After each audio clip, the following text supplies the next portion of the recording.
5 days after nearly being carjacked. I just feel really lucky that I wasn't hurt. This woman is still shaken. Really bad anxiety. Haven't been able to drive by myself. I've had someone ride with me. She spoke with us as long as we hid her identity. She says last Friday around 6 a.m., she jumped out of her car to open a gate along the 8,000 block of Sheffman Tour Highway. As I started pushing the gate open, I heard a car pull up behind me, and then I glanced, and as I glanced, I saw the guy running towards me. She ran. I didn't know if he had a weapon. When a coworker pulled up. So I came back out and was screaming for her to stay in her car. And she witnessed him jumping out of my car into the car they were in, and they drove off. The victim in this attempted carjacking says New Orleans police was contacted at least 4 times about what had happened, but was never able to make contact with them. A police report was filed in person Wednesday. The victim, though, encouraging police to do better. They said that they showed up, but they showed up at 4:30 in the morning on Saturday, and the incident happened on Friday at 6 a.m. Monday, when we called again, we called around maybe 7, 8 o'clock in the morning, and they didn't show up until around 9 o'clock that night, saying that there was no one here.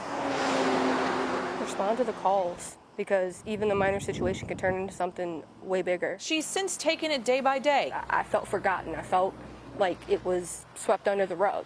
I never got a follow-up call. I never got any of that. And I'm just sitting here scared to come to work. It's terrifying. It's genuinely just terrifying. And as she tries to move forward, I feel so lucky that I'm still here for my son, for my husband, for my family. After what happened, she can't help but look back. Jade Cunningham, Eyewitness News. Whether you're buying gas, a car, or even a carton of eggs, our wallets are taking a hit, and a big one. On Wednesday, the Labor Department announced prices have skyrocketed over the last year, jumping to 6.2% in October. Even on a month-to-month basis, prices are up. From September to October, the Bureau of Labor Statistics says costs jumped almost 1%. That may not seem like a lot, but when you're spending more with every purchase, it can add up. I get it. It's a lot of numbers, percentages. It can get confusing. But really what this means to you, the consumer, is that you're paying more out of pocket, even when it comes to everyday necessities. For example, using the U.S. inflation calculator, we know that gallon of milk you bought for $3.59 was $3.36 last year. That package of chicken breasts for $11.89 sold last year for about $11.13. And let's say you just spent $60 on gas. In 2020, that would have cost you about $56 and some change. Some argue this price surge is being fueled by the current kink in the supply chain. Because with more things now open and people trying to get back to pre-pandemic life, suppliers can't keep up with demand. Experts say the inflation should drop as soon as the kink is fixed and demand slows down.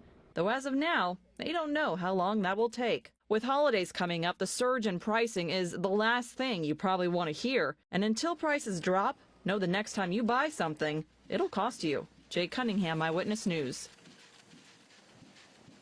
To mask or not to mask, that's now the question being asked as a highly transmissible and possibly serious strain of COVID-19 spreads. In many locations across the United States, the Delta variant of the virus is on the march, and that includes here in Louisiana. Officially, 19 cases have so far been reported in Louisiana. Unofficially, the number is expected to be higher. I think we're going to see some increases in cases. How much we see increases in hospitalizations and deaths, I don't know. The good news, vaccines like Moderna and Pfizer offer good protection. But some places like LA County in California are taking it a step further, mandating masks once again in certain situations. The World Health Organization also now recommends people mask up when inside with other people. The CDC, though, saying you can ditch the mask, but only if you're fully vaccinated. So which is it? So the World Health Organization is looking globally. Globally, very few people in the world are vaccinated. And some of the vaccines being used abroad are not as good at coverage against the Delta variant. For those reasons, the CDC has not follow the WHO and change their recommendations. So when it comes to masking up, what I think, though, is that each community has to assess their own level of risk and see, do they look more like the U.S. average or do we look more like the world? It's recommended in Louisiana you wear one indoors when partially vaccinated or not at all. That, of course, could change. But as of right now, it's a guideline officials here agree on. Jade Cunningham, Eyewitness News.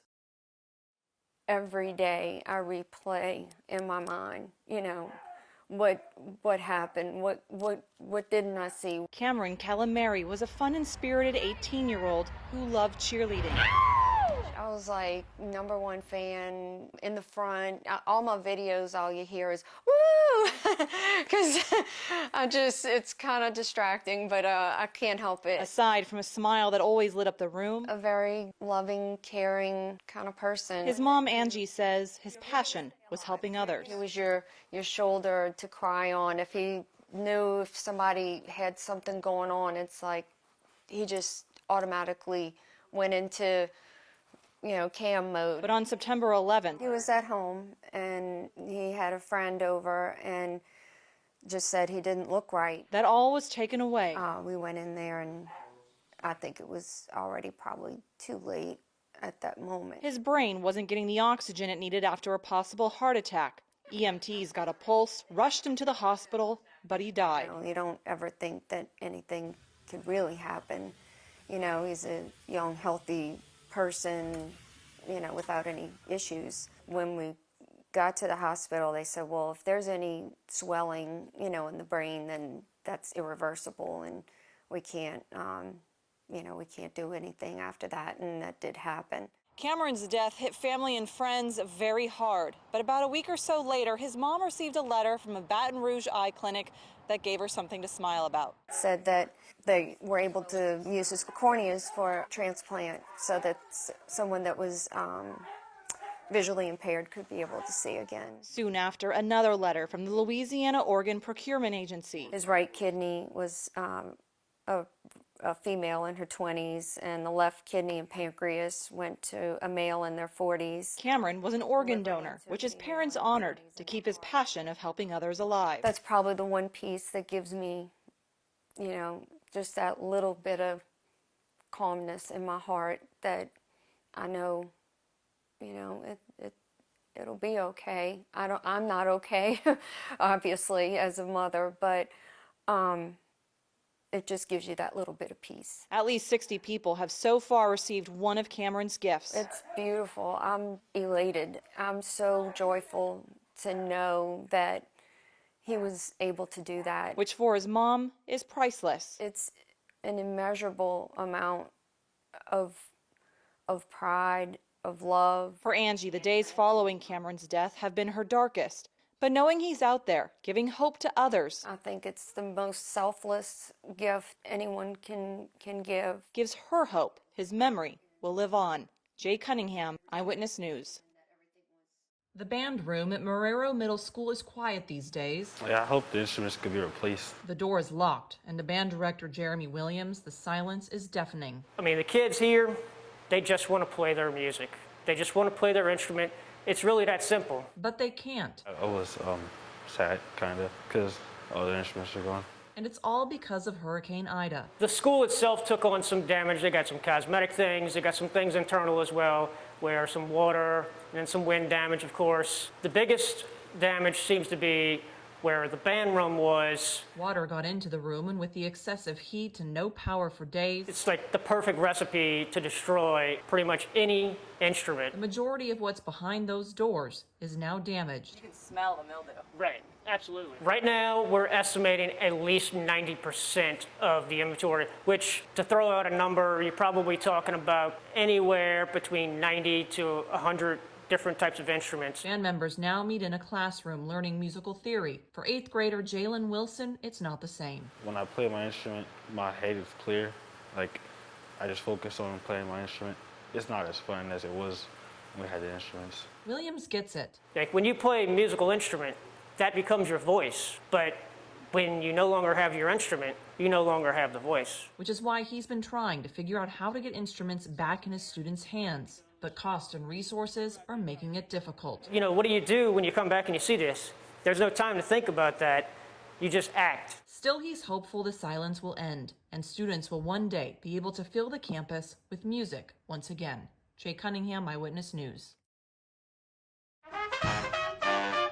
For years, this historic stage in the quarter was part of the sound of New Orleans, but then COVID hit. That was the night when when the lights went out for music and Preservation Hall. It was sad because I knew deep down that the music was going to be on hold. It's been eerily quiet since. Windows have been shut, doors bolted, and instruments which filled the air with heart and soul were silenced. It was sad because, you know, this is our life, and we play for the tourists and our fans. Drummer Joe Lasty is kept busy, playing at home and virtually to try and keep the beat going. I always say it's a spiritual thing with me, playing the music, because when I play, if you don't feel my playing, you're not listening. But now, after 15 months of playing each day by ear, Oh yeah, we back. the stage will once again be lit. And we're coming back better than we were before the pandemic. The hall may be empty right now, but you can still sense the excitement. And when the doors open this Thursday on the 60th anniversary, the band will be here in front of a crowd ready to put on a show. What I'm looking forward to the most, number one, definitely playing with my fellow musicians and entertaining the crowd, because they suffered just like we did. And with 48 hours until showtime, We could get this pandemic and all of this stuff behind us. Lasty says it'll be a performance like none other, one that will surely strike a chord with everyone there. Jade Cunningham, Eyewitness News.